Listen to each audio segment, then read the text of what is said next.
The end of the road is upon us, my love! And what a spectacular ending we have. Agatha All Along's 8th and 9th episodes are here, you guys, and it gave me joy, tears, heartbreak, everything. Marvel hasn't really had the best track record, in my opinion, when it comes to final episodes of their shows. I've sort of made Secret Invasion my punching bag the whole time I've been reviewing Agatha, but that's only because I seriously believe it deserves it. Secret Invasion started out promising, but it went on and ended like a rat with IBS diving into a dumpster fire. But Agatha All Along is not that, thankfully, and it didn't end like that either. Not at all, not at all. In fact, I think we luckily have one of the Marvel Disney Plus show's best finales. I don't think the final 2 episodes are perfect, and we'll discuss why in this video, but they certainly did a wonderful job of concluding our journey down the road. Get ready for fireworks! Get ready for spectacle! Get ready for... Not that anyone cares, but for my video for the final 2 episodes, I am wearing the same exact outfit that I wore for my video for the first 2 episodes. Because, you know, the Witch's Road is a circle, so we end where we began. Yeah, that's why. It's not at all because I don't have that many clothes. Uh-oh, Agatha All Along, let's get into it. We'll talk about the reveals, Agatha and Rio, the future, and how this is definitely one of Marvel's best. That it's a story that remembered that characters and their development are the reasons why we love stories and not because of the CGI explosion fests. Agatha All Along's final 2 episodes, please be warned, there will be spoilers, my love. I'm sorry, with Rio and Agatha calling each other my love in these episodes, it's been stuck in my head and I've sort of just been doing it too, so bear with me, my love. Marching ever forward. Where's the door? Beneath the wooded shrub. Pathetic! You're embarrassing!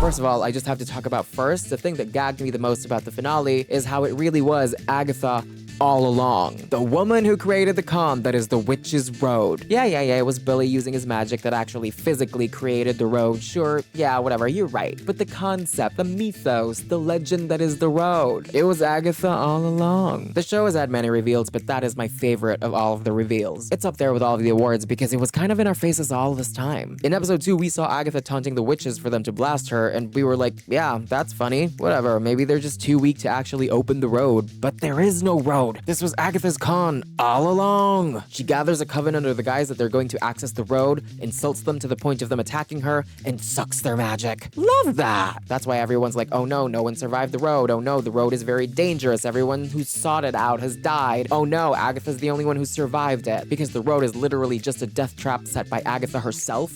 The Witch's Road. Might you show me the way? You inquire in good faith, so I shall respond in kind. Of course, I will show you the way to the road. This con artiste. When they revealed it in episode 9 with Agatha's version of the ballad playing as she's murdering witches all throughout history, I was just so high and giddy with just like joy and excitement. Because of course, it's the perfect reveal because it makes sense and it's still shocking. And in hindsight, it should have been so obvious because they literally showed it to us. There were already plenty of fans theorizing that maybe the road wasn't real, that maybe Agatha had never been on the road, that maybe Billy was the one making the road, like how Wanda made the hex. And I myself entertained those ideas, but I never thought that it was Agatha who actually made up the road to scam and kill other witches. And I love that so much. It's a creative choice that is so dear to my heart, and it gives more flair to Agatha's character. Speaking of which, Agatha Harkness herself in the finale of her own show. What a mother. She's a scammer, a murderer, a witch, an icon, and a lesbian. There has never been a single moment of screen time with Agatha where she was boring. Never. She's one of Marvel's most engaging and interesting characters, and this episode just gave us a lot more of her. Episode 8 started where episode 7 ended. Agatha's running away, terrified of the Salem 7 chasing after them. She probably doesn't know Lily has killed them all yet. Rio meets Agatha, and they strike up a deal. Rio would stop going after Agatha for now if Agatha delivers Billy to Rio. This actually went down a lot more heartbreaking than how I'm making it out to be, but we'll talk more about that later. Rio exits with actually potentially one of the most inventive, fun exits I've ever seen on screen, literally ripping up the painted background of the set to show her ripping the reality of the Witch's Road.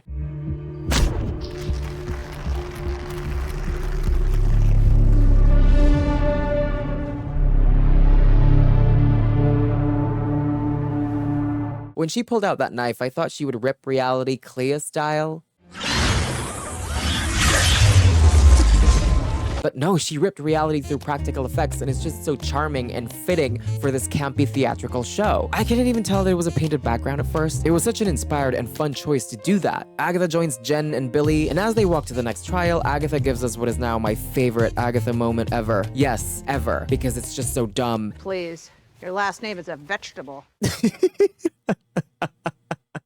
So stupid.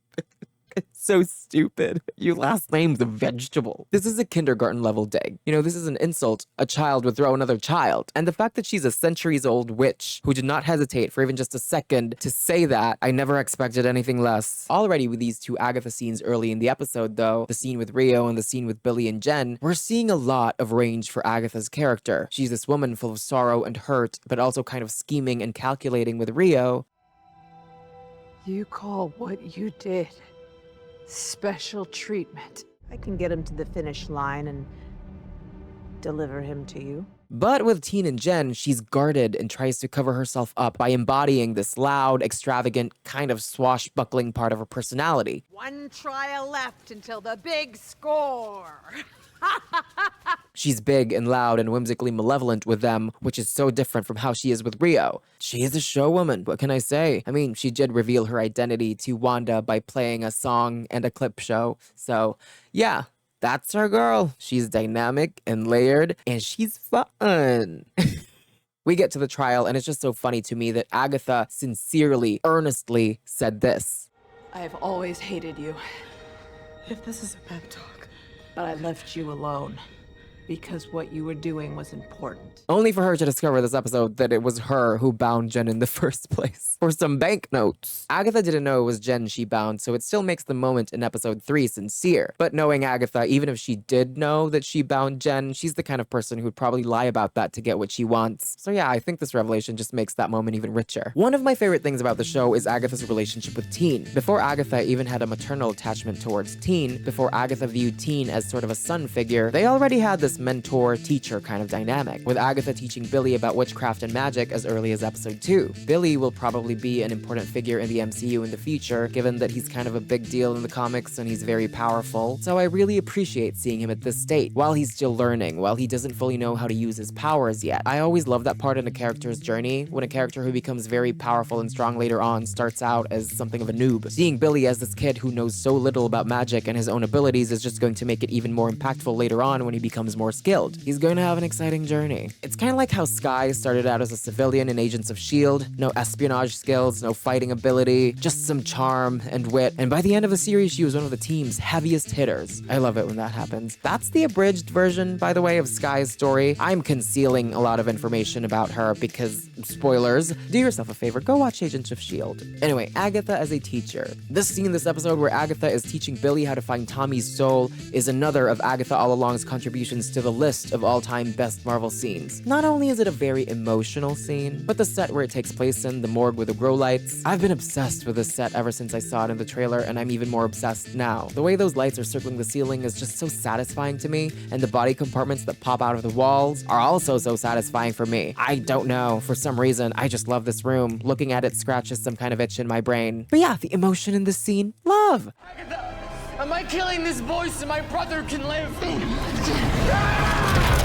The fact that it's Agatha bluntly guiding Billy. I know how I did it. You never do. Time to grow up.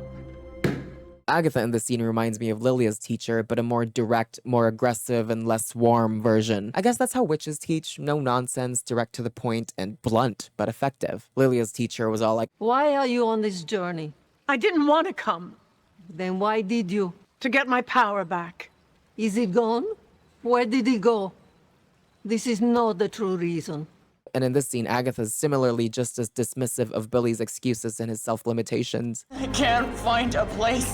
Don't give me that. 120 bodies empty out every minute. Find one. Lilia's teacher and Agatha both sound like real experts of the craft, and just bored with how unskilled their pupils are, yet also so sure that their students can accomplish the task, that they're just being dramatic.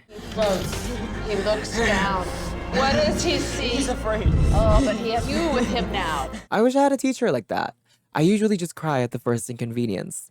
Hey, But yeah, I love seeing Billy being taught, which was basically this whole show, and I love seeing Agatha's more skillful side. It gets lost in all of the glam and all of the evil, but Agatha's got to be a very skillful and knowledgeable witch. She's not like Wanda, who despite her lack of knowledge and her lack of skill, has the raw power to back it up. Agatha had to survive through centuries. She must know a lot about magic and know a lot about how to use magic to have gotten as powerful as she got. And duh, she studied the Darkhold. Agatha's very knowledgeable about magic, and I love the glimpse of that we got to see in this scene. I love the mentor, Agatha. We've talked about Agatha as a scammer, Agatha as a teacher. Now we have to talk about Agatha as a mother. And what the fuck? This was so heartbreaking. Like, whatever. Oh. The flashback scenes I felt lacked a lot of Rio, and we'll talk about that later, but in terms of showing Agatha as a mother and showing her relationship with her child, Nicholas Scratch, it was so touching and sweet, and I loved it. I felt warm in my heart, and then it was heartbreaking, and I got sad, and it tore me apart. The flashback started with Agatha going through labor and giving birth, only for death to come claim her child. Please let him live. Please, my love. Please.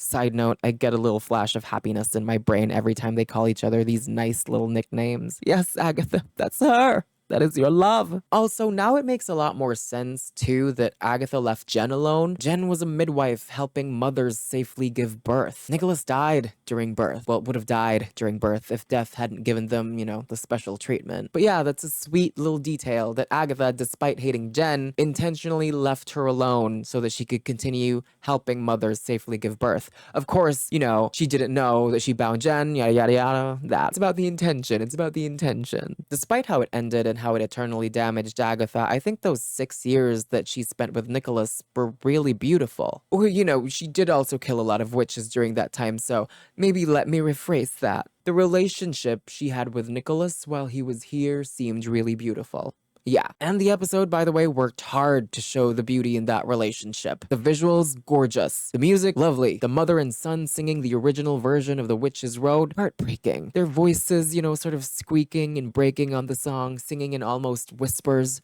There's a road that's wild and weird. I like it. Winding through the woods, where all that's wrong is right.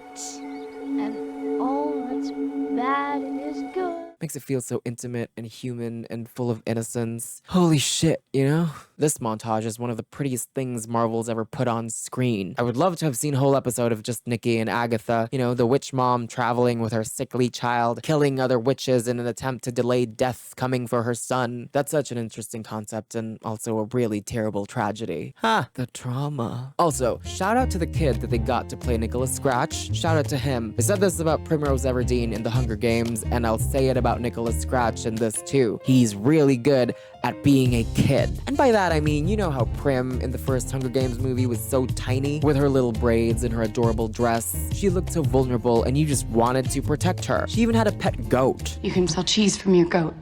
Like, that's such a cute thing for a child to have a pet goat, you know, like Mary, who had her little lambs from that nursery rhyme. And Nicholas Scratch was like that. He was so tiny and he looked so vulnerable and so adorable. And I don't know if it's just me because I'm feeling weirdly maternal these days. But yeah, he was so cute and adorable. I'd protect the shit out of him too if that was my son. And like Prim, he actually even had a pet goat. A pet goat! I'm usually the type of person who's like, no, I can't have kids. I hate kids. They're loud and they're noisy and they're messy. Then I see adorable little kids like these and I'm like, oh, you know, it was my destiny to be a mother. I was born to be a parent. Never gonna happen, by the way. For context, my friend gave me her cactus when she had to move to another city, and under my care, it died. So, yeah. A cactus can survive a desert, but it couldn't survive my negligence. Hey! By the way, it's 3 a.m. I think my neighbors are going to kill me. We also have to talk about the fact that Agatha is just evil. That I really love. You know, when bad guys get their own shows, there's usually an attempt at redemption, an attempt at making them good and heroic. And while there's nothing wrong with that, not at all, those can make for great and interesting stories. But I really love that this show made the bold decision to not do that for Agatha. They definitely gave her redeeming qualities, for sure, but it didn't totally redeem her and make her into a good person all of a sudden. She was already likable in WandaVision WandaVision. Evil, sure, but likable, and this show just gave her more depth. It kinda just made her both more evil and more likable. Again, the easy path would have been to give her a complete character overhaul and be like, oh, this is her now. She's not evil anymore. She's good, actually. That would have been the easy path, but this show didn't do that. In fact, so much of the show was kind of like Agatha saying, yeah, I'm evil and I'm nasty and I played dirty and I killed Alice. So what, bitch? And I love her for it. I really love Agatha for that. I hate that Alice died. I really do. I really liked Alice, so I hate that she died, but I love that Agatha just killed her. And for no real reason except that she wanted power. Alice tried to save Agatha, and in return, Agatha killed her. You ready? No. Alice! Well, I killed Alice. Now that's a wicked woman. I don't know why I'm Samantha from Sex and the City. But yeah, that's the wicked woman who I'm so glad to really have and be able to watch in a show about her. Love that. She even tried so much to lie about it too. How could you kill her? I couldn't control it. Yes, you could have. Don't lie to me.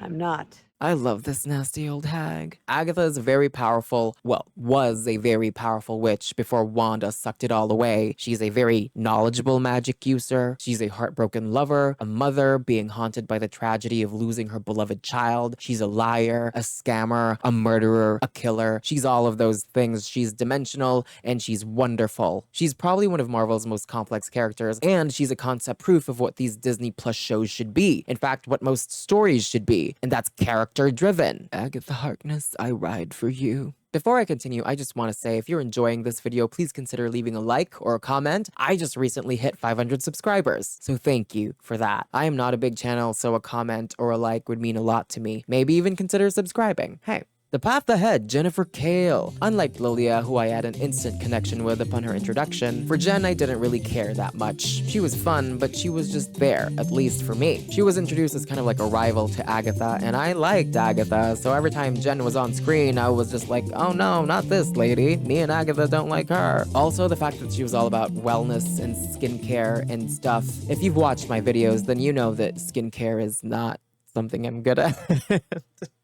Yeah, so to me, she was just there. She was a skincare lady. I do not relate to her. But the development she goes through in her journey down the road, yeah, I'm really interested and excited for her now. I want to see her future. The path ahead. That's such a lovely compliment to give someone. You're the path ahead, honey. That sounds so optimistic and full of possibilities. I also love how unapologetically, typically feminine Jen was in some ways, with her pink flowy dress and her accessories and her interest in wellness and all that Gwyneth Paltrow stuff. Her powers, I think, are also so pretty. They remind me of Adam Eve. So Shear's performance in this episode, when she was finally freed from being bound,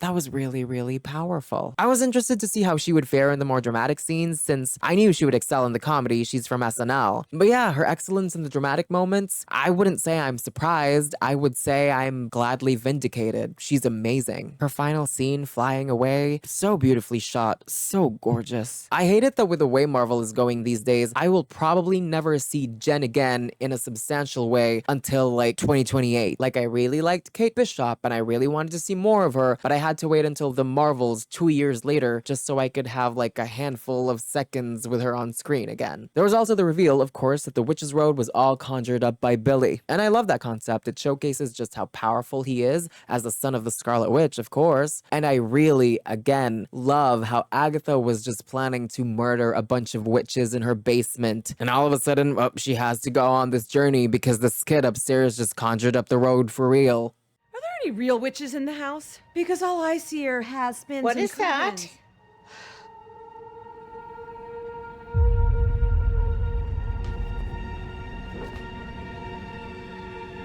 She was so gagged to see an actual fucking road manifest. Her face during that scene was everything.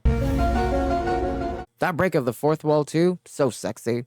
The show is definitely going to be a lot more fun on rewatch, knowing that all along Agatha knew the road was fake, so she was just making shit up, like taking the shoes off for the road.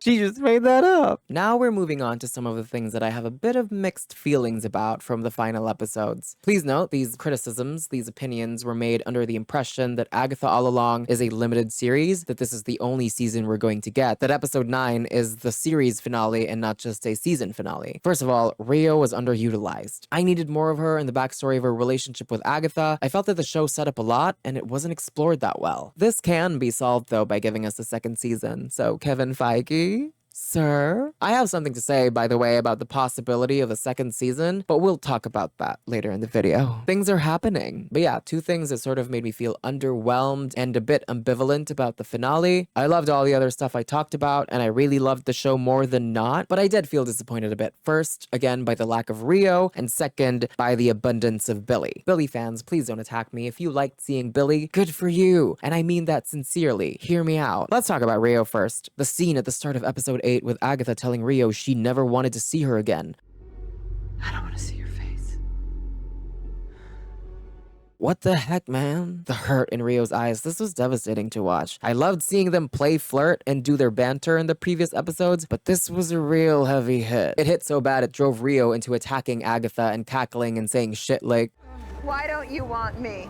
even death can't escape the effects of a situationship. We finally have our lesbian kiss in the MCU, and I love that, making Kathryn Hahn not only the first woman to show her bare ass in an MCU project, but also the first woman to kiss another woman. That also makes Aubrey Plaza the first woman as well, I guess, so, you know, they're the two first women. Love that! Death didn't have to bury Agatha, that's not her job, but she did. She gave her flowers, too, and I think for the first time, she started to understand what she herself actually brought to the loved ones of the people she took away.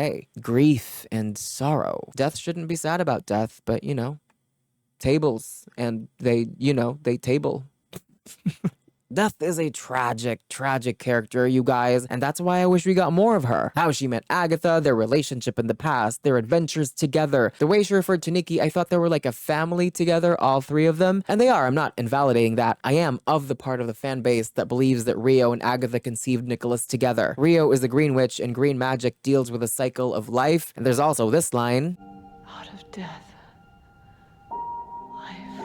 so yeah, I believe these women made that baby together. I just wish that that was in the show, that there was more of death in the show. There wasn't, so now we, the fans, are just out there wandering, speculating wildly. It's fun, but you know, we do be crazy. Agatha's relationship with Rio and Nicholas are the two most interesting relationships of the show. I know and I understand why they wanted to focus on Agatha's relationship with Billy. I know they needed to set Billy up since he's a big deal in the comics and whatnot, but compared to Death, played by Aubrey Plaza, as lesbian witch lovers with Agatha, and they have this fiery, complicated relationship that involves combat as foreplay and involves losing a child. Agatha's relationship with Billy, compared to all of that, just inevitably becomes less interesting. To her credit, Jack Schaefer, the showrunner, did admit she did not expect fans would be wanting more Rio and Agatha, and she admitted she has regrets. And to her, I say thank you. It is very rare for creators to acknowledge fan reception and be like, yeah, I have regrets. So thank you. She also said Agatha and Rio's story is a story for another time, so here's to hoping we get more of it in another project. Now, moving on to Billy Maximoff. I think Joe Locke is doing a great job with the role. My issue is entirely with the writing for the character and how he was used. I have two problems with Billy. One is that he as a character is not that interesting, and two, I didn't like that the final moments of the show were less about Agatha and more about him. Okay, let's discuss that further, but I have to preface this by saying that if you're a Billy fan and you loved him on the show, you enjoyed his time there, I love that for you. I don't think the character is terrible at all. I think there was just some misuse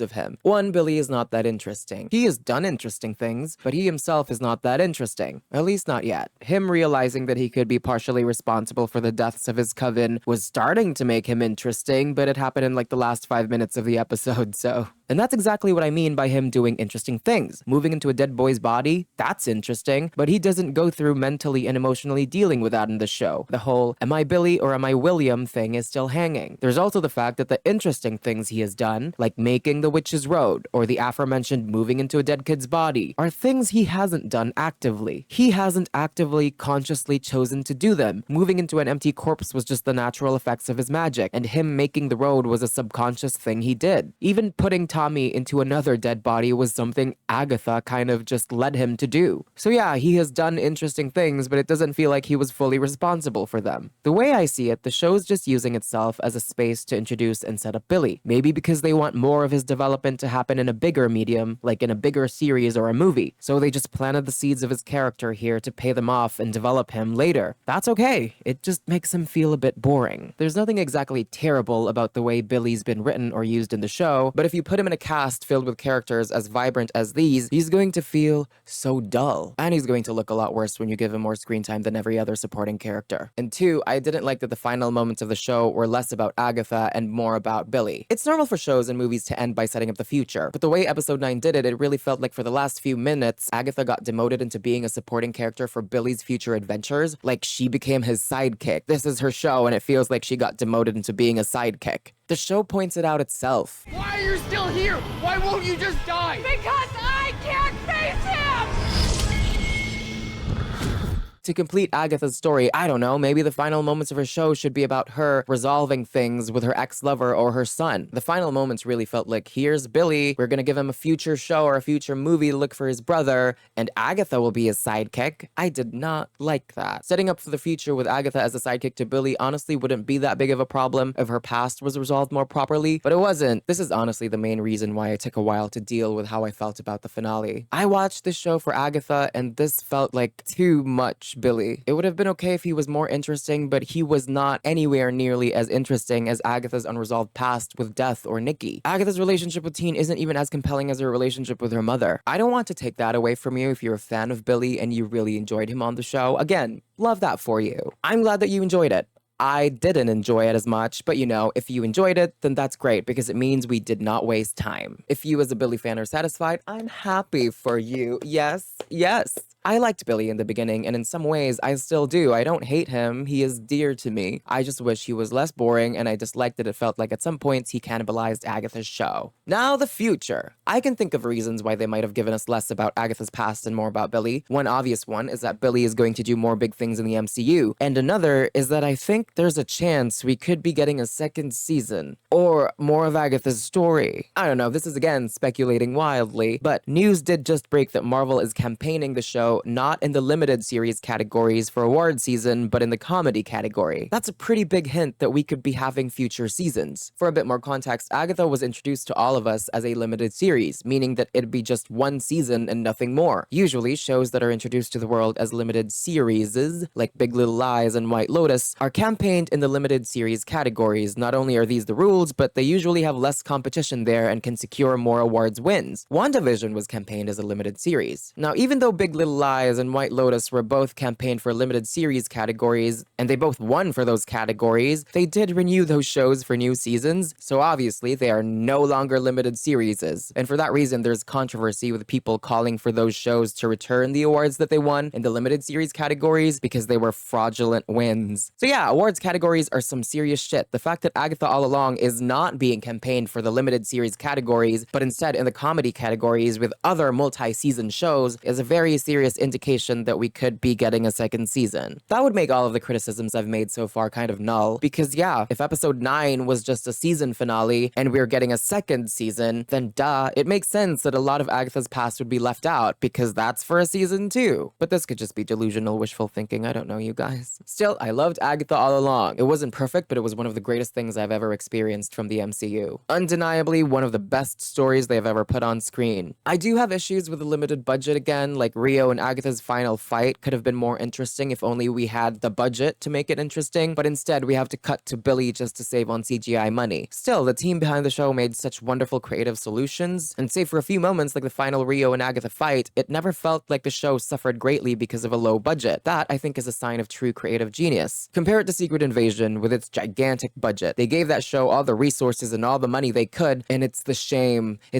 monster that they have to hide in their basement. They probably did not expect a lot from Agatha All Along, and yet look at what it's accomplished. This headline from Rolling Stone gives me such a sweet high. Agatha All Along chose to focus on its characters, it chose to give them depth, it chose to give them warm and also complicated relationships with each other. It was a feast full of rich writing. And I would say that the show was more substance over style, but fuck, it has substance and it has style. It has both the depth and the spectacle. Have you seen those sets and the costumes? This show was its own visual treat too. I had a lot of fun with Agatha All Along, and I don't know, for so long with the MCU, I've felt this feeling of like, oh, it's so over, huh? And yet now with this show, I haven't felt a sense of we're so back like this for anything else in my life. I hope they learned that throwing money at a property will not guarantee its success, but throwing money and giving support and resources to actually inventive, creative, and passionate people will, at the very least, give us all something interesting and novel to enjoy. This show was definitely for me, and I know for a lot of you watching my videos, it was definitely for you too. I had fun watching it alone, and I had fun discussing it with all of you, so thank you. Thank you for walking down the witch's road with me. I know some of you have been watching these videos weekly, so genuinely, thank you. I will definitely rewatch the show after like a week or something because it needs a rewatch, and I'll probably make a video about it as a whole. What about you? What did you think about the final 2 episodes? Did you love it? Did you hate it? Please, I would like to know. Tell me. For now, that's it for me.